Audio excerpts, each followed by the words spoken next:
2027 గోదావరి పుష్కరాల్లో విద్యుత్ సరఫరాలో అంతరాయాలు, అసౌకర్యాలు కలగకుండా విద్యుత్ శాఖ సంసిద్ధంగా ఉండాలని విద్యుత్ శాఖ మంత్రి గొట్టిపాటి రవికుమార్ అధికారులకు స్పష్టం చేశారు. ఈ రోజు రాజమహేంద్రవరంలో ఆయన విద్యుత్ శాఖ అధికారులతో సమీక్ష నిర్వహించారు.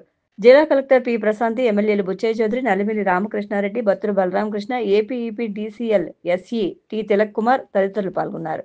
ఈ సమావేశంలో మంత్రి మాట్లాడుతూ జిల్లాలో పీఎం సూర్యఘర్ ఆర్డీఎస్ఎస్ పనులను క్షేత్రస్థాయిలో వేగవంతం చేయాలని ఆదేశించారు. పీఎం సూర్యఘర్ పథకంపై ప్రజల్లో అవగాహన కల్పించాలని ఆదేశించారు. దరఖాస్తు చేసుకున్న రైతులందరికీ వ్యవసాయ కనెక్షన్లు మంజూరు చేయాలన్నారు. మద్యం కేసులో రాజమహేంద్రవరం సెంట్రల్ జైల్లో ఉన్న తన కుమారుడు ఎంపీ మిథున్ రెడ్డిని కలిసేందుకు మాజీ మంత్రి, వైసీపీ ప్రభుత్వంలో నెంబర్ 2గా చలామణి అయిన పెద్దిరెడ్డి రామచంద్రారెడ్డి ఈ ఉదయం రాజమహేంద్రవరం చేరుకున్నారు.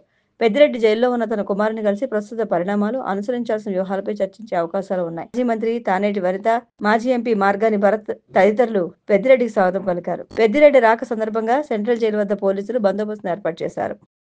గోదావరి పుష్కరాల నాటికి రాజమహేంద్రవరంలో రోడ్ల విస్తరణ పూర్తి చేయాలని కలెక్టర్, నగరపాలక సంస్థ ఇన్ఛార్జ్ కమిషనర్ పి. ప్రశాంతి అధికారులను ఆదేశించారు. నగరపాలక సంస్థలో జరుగుతున్న అభివృద్ధి పనులపై ఇంజనీరింగ్ అధికారులతో కలెక్టర్ పి. ప్రశాంతి సమీక్షా సమావేశాన్ని నిర్వహించారు.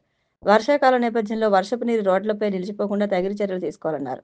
ముఖ్యంగా 17, 18, 19 డివిజన్లలో మేజర్ డ్రైన్ నిర్మాణానికి క్షేత్రస్థాయిలో పరిశీలించి అందుకు అనుగుణంగా అంచనాలు సిద్ధం చేయాలన్నారు. నగరంలో నూతనంగా అభివృద్ధి చేసిన పార్కులను స్థానిక సొసైటీలు, అపార్ట్మెంట్ అసోసియేషన్లకు అప్పగించాలని, తద్వారా వాటి నిర్వహణ మరింత సులభతరం అవుతుందని పేర్కొన్నారు. అలాగే ఇప్పటికే శంకుస్థాపనలు చేసిన పనుల్లో జాప్యం లేకుండా చూడాలన్నారు. టెండర్లు పూర్తయిన పనులను వెంటనే ప్రారంభించాలని ఆదేశించారు. ప్రజల అవసరాలకు అనుగుణంగా అభివృద్ధి పనులకు అంచనాలు సిద్ధం చేయాలని సూచించారు. మురికివాడల్లో పూర్తిగా సీసీ రహదారులు నిర్మించాలని సూచించారు. ఈ సమీక్షలో సూపరింటెండెంట్ ఇంజనీరింగ్ కోటేశ్వరరావు, ఈఈలు మాధవి, రీటా, మదర్సా అలీ తదితరులు పాల్గొన్నారు. జిల్లాకే ప్రత్యేక ఆకర్షణగా నిలుస్తున్న కడియం నర్సరీలను పర్యాటకంగా అభివృద్ధి చేసేందుకు సమగ్ర విధానాన్ని అమలు చేయనున్నట్లు కలెక్టర్ పి. ప్రశాంతి చెప్పారు. కలెక్టరేట్లో కలెక్టర్ ఛాంబర్లో పర్యాటక, హార్టికల్చర్, రెవెన్యూ, పంచాయతీరాజ్ శాఖల అధికారులతో పాటు కడియం నర్సరీ అసోసియేషన్ ప్రతినిధులతో సమీక్షా సమావేశాన్ని నిర్వహించారు.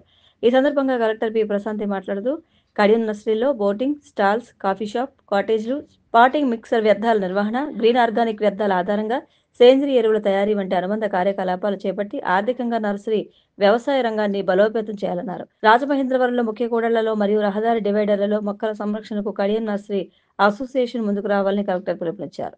పర్యాటక కేంద్రంగా ఈ ప్రాంతాన్ని తీర్చిదిద్దే క్రమంలో మొదటి దశలో పొట్టిలంక నుంచి కడియపులంక వరకు సుమారు 2 కిలోమీటర్ల మేర 28 స్టాల్స్ను ఏర్పాటు చేస్తున్నట్లు తెలిపారు. ఈ సమావేశంలో జాయింట్ కలెక్టర్ ఎస్. చిన్నరాముడు తదితరులు పాల్గొన్నారు.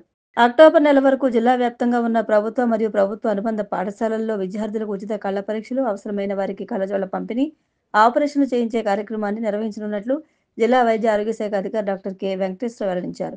బోమూరులో ఈ కార్యక్రమాన్ని ప్రారంభించిన ఆయన 6 సంవత్సరాల నుండి 18 సంవత్సరాల వరకు ఉన్న విద్యార్థులకు ఈ కార్యక్రమం చేపట్టనున్నట్లు తెలిపారు. పిల్లల దృష్టి సంబంధిత సమస్యలను ప్రారంభ దశలోనే గుర్తించి చికిత్స పొందేలా చేయాలని ఆయన విజ్ఞప్తి చేశారు.